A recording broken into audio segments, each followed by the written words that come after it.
SEC school, we lost 12 guys to a Pac-10 school. I mean, you're losing to the right guys. Last week was a big week for Colorado football. Find out what recruits they signed and what recruits they lost. And the ladies basketball team took on the Texas Tech Red Raiders. We'll have all the highlights for you. And find out, would Colorado's basketball team be able to upset the Oklahoma State Cowboys? Find out next on CU Sports Mag.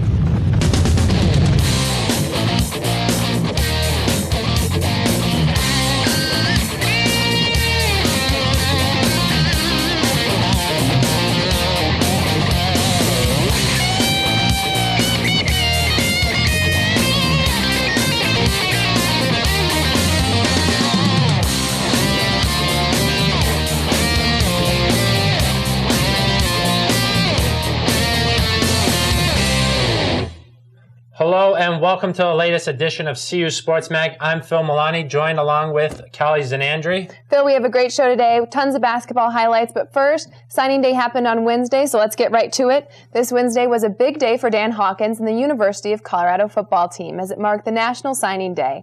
Our recruiting class is ranked 31st in the nation by Rivals.com. Not too bad coming off the disastrous 2-win season of a year ago. Coach Hawkins had a lot to say about this year's class. Every one of those guys to get ready to play. I want every one of them to come in here thinking that they're going to start and they're going to set the world on fire. I want them to think like that and prepare like that. And then we'll see how it all shakes out after they get here. You know, are they emotionally ready? Are they physically ready? Are they mentally ready? But it's a good class. I think we addressed a ton of needs. Feel like we got some playmakers, got our kinds of guys, and all those guys are fired up.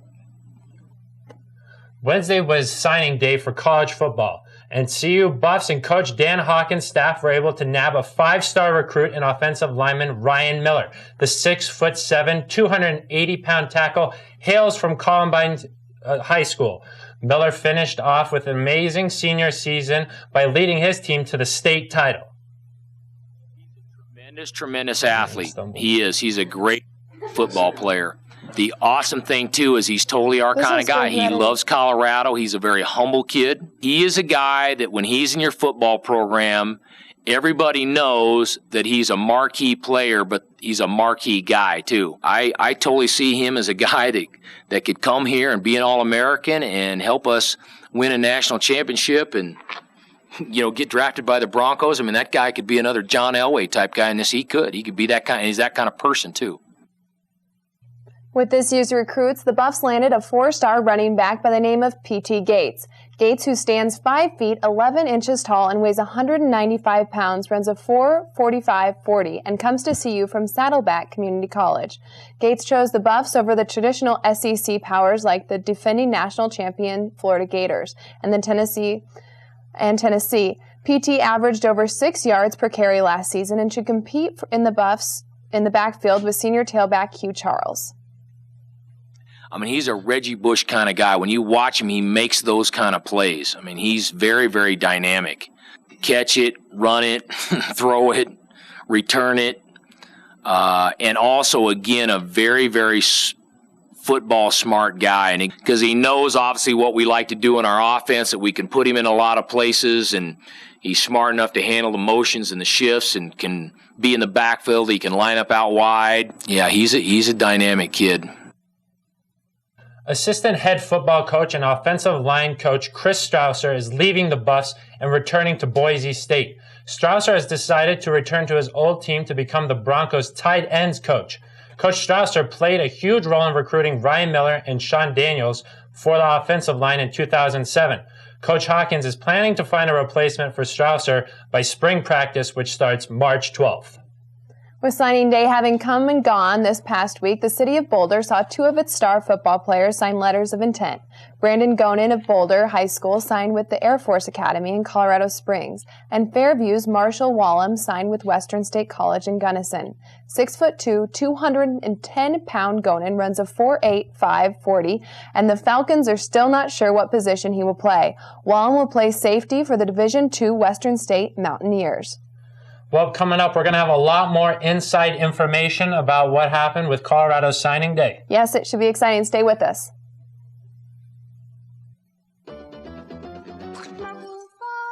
Only you can prevent forest fire. And it's true. We Drown your campfires with water. Make sure it's totally wet. Then stir and drown again. We know we can count on you to do what Tommy says. Only you can prevent forest fires. She is one of America's toughest drug enforcement agents. Last year, she helped convict 90 drug dealers, seized several tons of crack and marijuana, and closed down 10 major drug operations.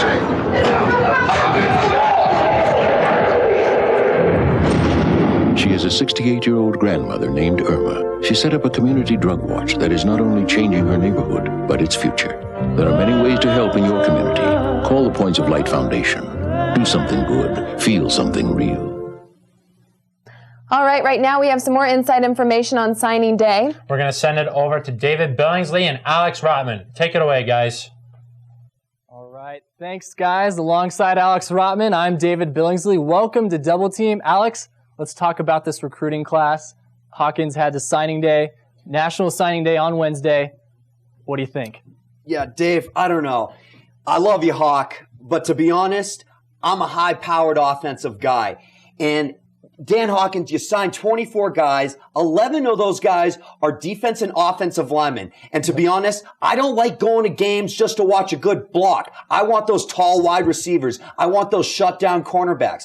And out of the 3 wide receivers that were signed, only the tallest one was 6'1". That's like me putting out there. That ain't gonna work. And cornerbacks, 5'9". Yep. 5'9". I get what you're saying, Alex, but you got to remember that with Hawkins, it's about getting guys that fit the system. It's not about just pure athletes. It's about guys who are coachable, who are going to work hard for you. There's a lot of guys that are coming in who just have a lot of that ethic, that hard work going for them. I think that, while this is a top 35 recruiting class, it's going to be tough to tell until a couple years down the road. That's something Hawkins said himself in the press conference. Hawkins is building for the future, and that's what I like. But I'm a fast, immediate impact player, and that's what I feel like the rest of the Big 12 did. Yeah. I agree. The Big 12, had a really good showing on the recruiting class. They're usually a conference that finishes in the top 5, maybe even the top 3 every year. And so for CU, I think, you're talking about impact guys. P.T. Gates, the top junior college transfer in the country, coming to CU. Hawkins says he's got Reggie Bush-like talent. I don't know about Reggie Bush-like talent. I haven't seen him play yet, but that's a tall order. That's something I'm looking forward to next season. So. Okay. I like Texas A&M, Texas, Nebraska. Great freshman recruiting class. And out of Nebraska, LaTravis Washington. He's 6'2", 210, a safety, played quarterback in high school. Comparisons to Vic, maybe, but you're going to see a lot of hard hitting. Let's get physical in the Big 12. I'm pumped, jacked up for Big 12 football. And in Nebraska, they're going to be a great, great team to watch. CU isn't a Nebraska. They're not an Oklahoma. They're not a Texas. They don't have that tradition. They don't have that hardcore fan base. At least not yet. But the thing that I like about CU's schedule is that all their tough games next year are at home. Florida State at home, Nebraska at home. I think you're going to see CU win a couple games, and I think you're going to see them get to a bowl game. Okay, hopefully, let's hope. 2-10 last season. I pray to the gods of Ralphie, please. I want another win. McCartney in 1990 won the national championship as the coach for us. 2-8 and won his first season. So you never know. But we're going to talk about some basketball, but we're going to throw it back to the desk first to Callie and Phil. Thanks, guys. That was some great information. Yep. Coming up next, Phil will have all the highlights from both the men's and women's basketball game after this break.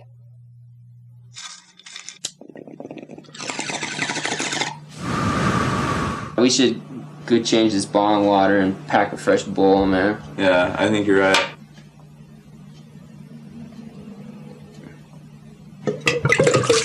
Oh, dude. Hey, let me flip on the light for you.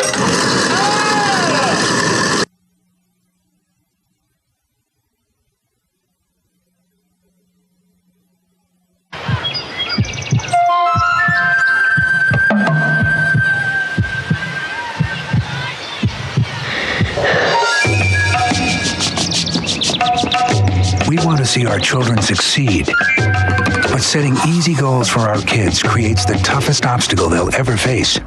Because succeeding in the real world isn't easy. Help the effort to raise standards in America's public schools. Call 1-800-96-PROMISE. Colorado tipped off against the Oklahoma State Cowboys on Saturday in Boulder. To get the rest of the story, let's take a look at the highlights.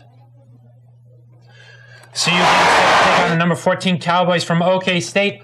Off the opening tip-off, they get the ball down low to Kenny Cooper for a quick turnaround. Yeah, Phil, but those will be his only 2 points of the day. Cal Bay here bringing the ball up the court. Nice bounce pass to Xavier Silas. This freshman has led the Buffs in scoring all season the last 5 games. Now the Cowboys with a nice pick and roll. Mario Bogan nails the 3. He was 1 of 2 from beyond the arc. But later on, nice backdoor cut by Dominic Coleman, who would end up dominating this game for the Buffs. He would. Jeremy Williams here with a nice jumper. He would finish with 8 points and 4 rebounds for the game. The Buffs would jump on the Cowboys early, but James on Curry wouldn't go down without a fight as he nails that 3-pointer there. Transfer Jamal Jackson Wilson attacks the hoop for 2 hard points. But now Silas dumps it off to Wilson, who misses this shot, but Roby is right there to put it back in. Roby, where have you been all season? James Onkuri here strikes back with another 3 of his own, finishing the game with 20 points. Now, right before the end of the half, Cal Bay hits this 3. There's pandemonium at the Coors Event Center. Buffs up 44-29. Mario Bongo battles hard to get but gets fouled. Roby dishes to Bay, who nails another 3-pointer and ended with 5 threes in the game. Wilson hits that bucket right there. It was too little, too late for Oklahoma State. Right there, he jumps, puts it in, but it was just too little. Right here, big steal by Coleman, who crosses over down the lane and finishes strong. He finished the game with 21 points.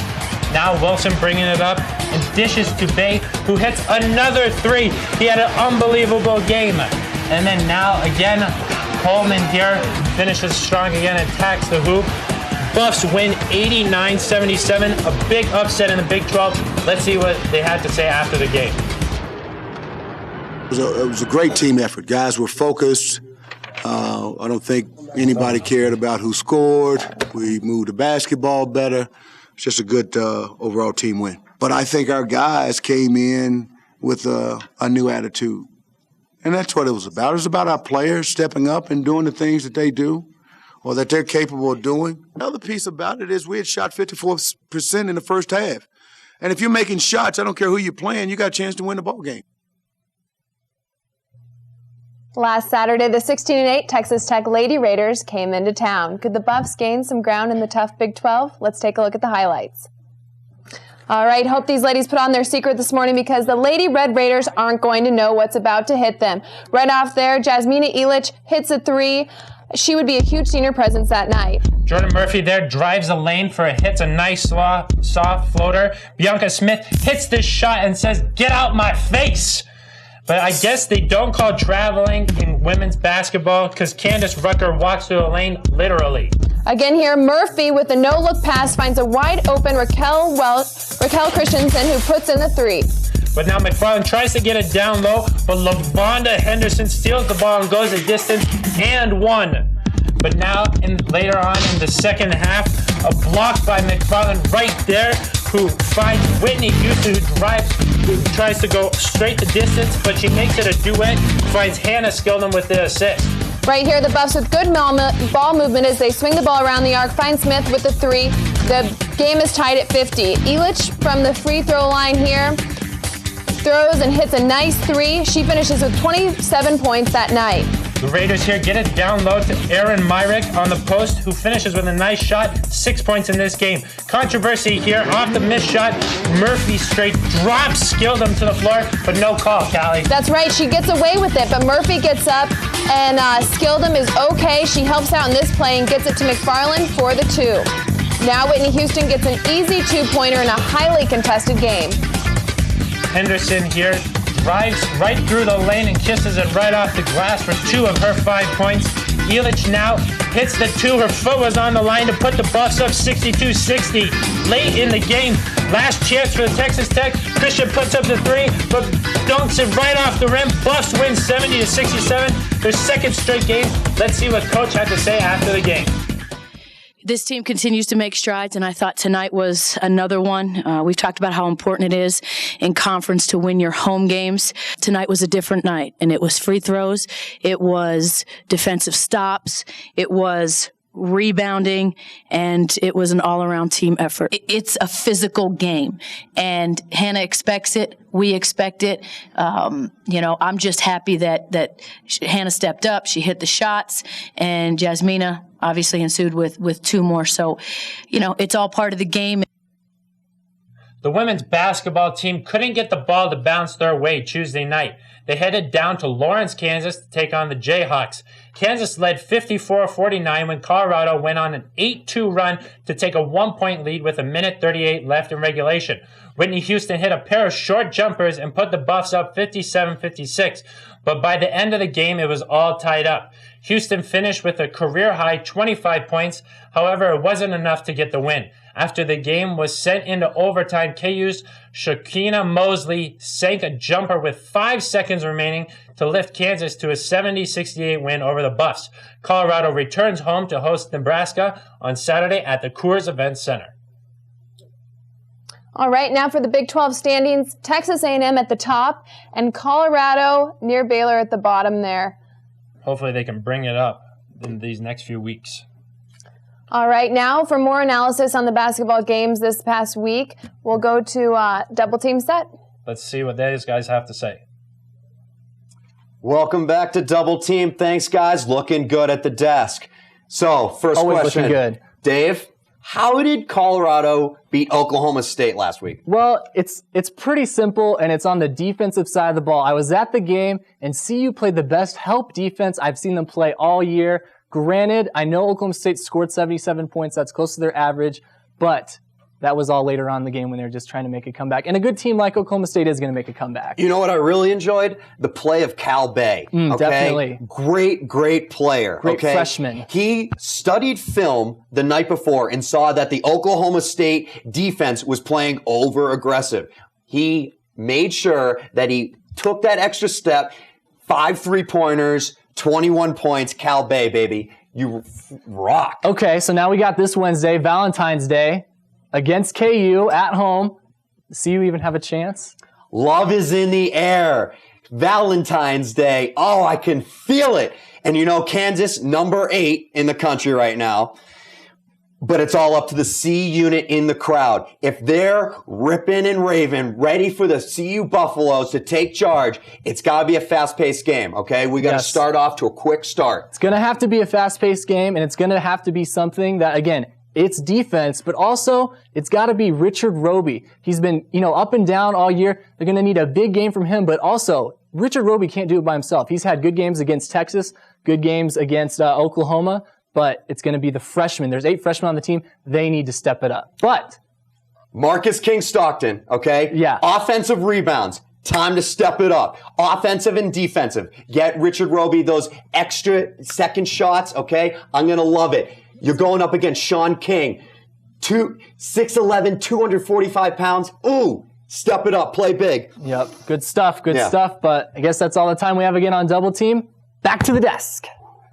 Thank you so much, guys, for that very powerful analysis there. Coming up after the break, we're going to find out what this week's trivia question is and find out what donation came in and gave the Buffs a little help in the athletic department. Who can turn the world on with a smile? Well, it's you, girl, and you should know it. Love is all around, no need to waste it. You can have the time, why don't you take it? The best way out is by coming in. Going to family learning programs helps you and your family lead better lives. Call 1-877-FAMLET-1 because making it after all shouldn't just happen on TV. Okay, so how this is going to work is when I connect these wires, the electricity is going to cause a chemical reaction to simulate the eruption. Very good. If you're not helping after-school programs, you're really helping to take them away. After-school programs, wouldn't you rather be helping? It's now time for this week's trivia question. Next year's recruits were announced by Coach Hawkins this week. With the Pro Bowl on Sunday and those recruits on our mind, we would like to ask, since 1973, how many CU recruits have been drafted into the NFL? We'll have that answer for you later in the show. Dominique Coleman led the Buffs to an upset victory over the number 12 ranked Oklahoma State Cowboys. Coleman tied with 2 personal career highs for 21 points and 15 boards. That's why we named him CU Sports Mag's Athlete of the Week. It's a good feeling just knowing that we're playing the basketball that we're capable of playing. It felt good because we know that we could play like this consistently if we stay focused and be strong and aggressive. I was just trying to get it off the glass, so if it didn't go in, that we'd have a chance to get the rebound, or I'd get fouled, either or. Yeah, the crowd is the one who motivated us. When we were down, they pushed us, so the crowd is a big main factor. They were very helpful last year. I just hope they start coming out now. Dominique Coleman, CU Sports Mag, Athlete of the Week. After their victory against Mississippi on Friday, the CU women's tennis team moved up 13 spots and is now ranked 44th nationally. Monica Molewski and Franziska Gendrian remain undefeated after their doubles victory. The Buffs beat Mississippi by a team score of 4-1. They didn't fare well against Alabama on Saturday, however. Once again, Monica Molewski was a bright spot for Colorado, picking up her 12th win of the year. Glacy Torres and Melissa Esposito also played well for the Buffs, but the Alabama team was too much for CU to handle and handed the Buffs their first loss of the season. Colorado looks to benefit from their home court advantage when they return to the Millennium Harvest House to play Oregon on Sunday.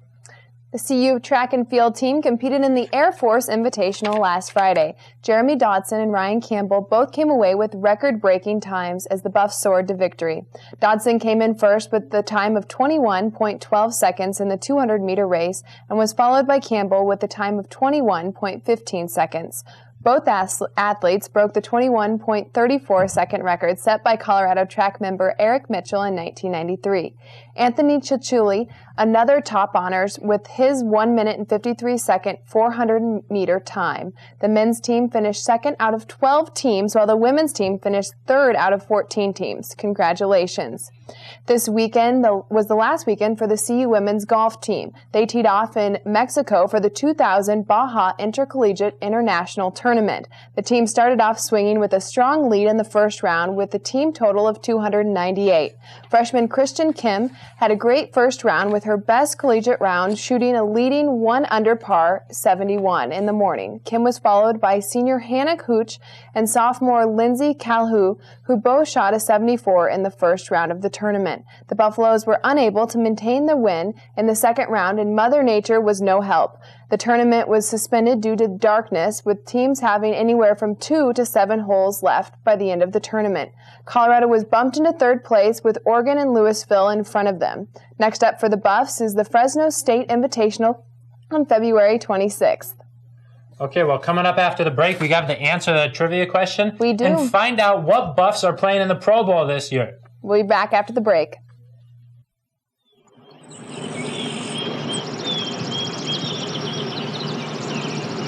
Look, there's a moose. Where? Over there. Oh, yeah. Look, over there. I see a fish. A fish with 2 stripes. Spend time with kids anytime, and it helps prevent crime. It's that easy. You know, we sing for millions of girls, but helping out schools, that's the real deal, baby. I know our love can multiply, 'cause you're the X and I'm the Y. I'm the cute one, you know what I'm saying? So, have you ever been backstage before?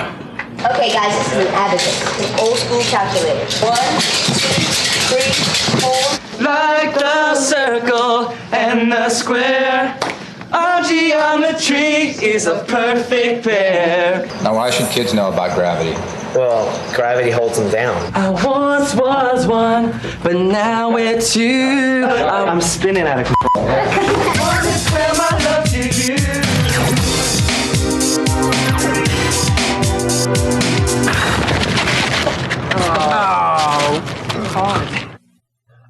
$1.5 million commitment from Anthony H. Cruz Foundation was announced Thursday, which will allow the university to build a brand new indoor practice building.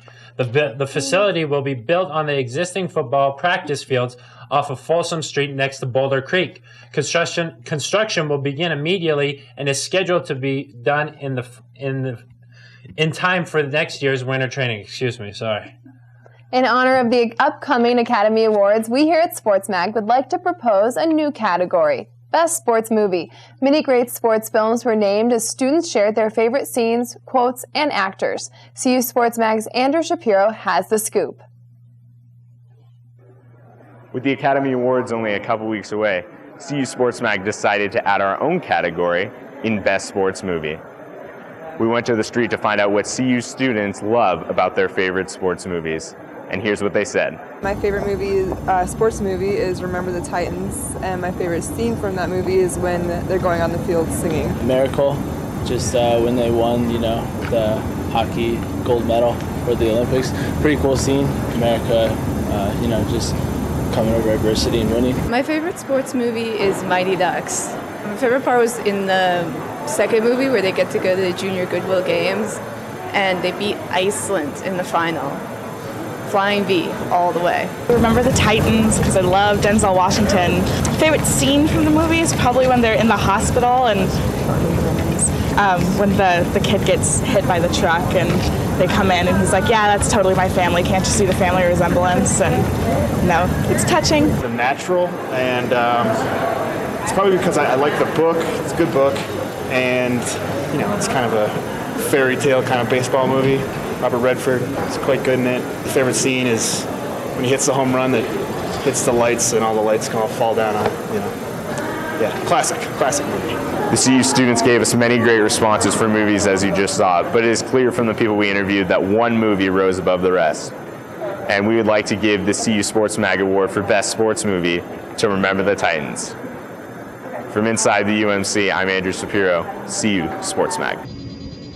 Looks like we saw Sheila, our Sports Mag's own, in that. Good thing she likes the Mighty Ducks. Okay, now we're going to answer this week's trivia question. We asked, how many CU recruits have been drafted into the NFL since 1973? You know, Callie? I don't.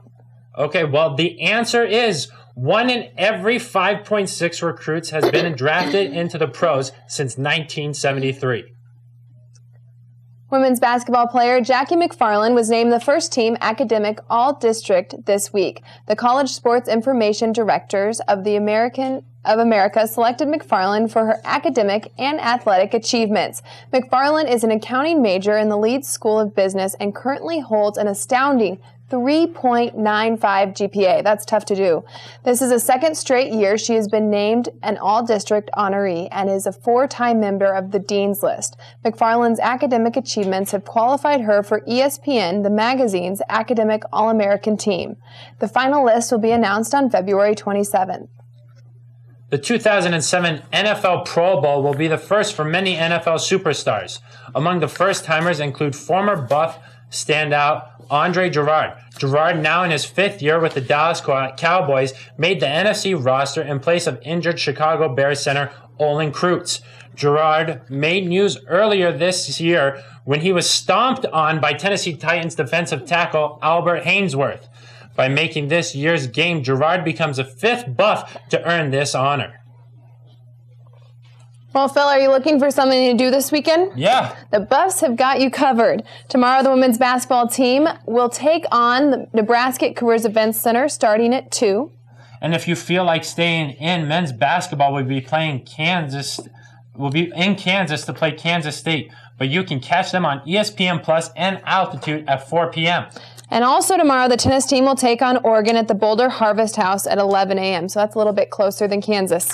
This has been the Weekend Roundup. Okay, well, that looks like an exciting weekend of CU Sports. For Callie's and Andre, I'm Phil Milani. Thanks for joining us. Have a great night.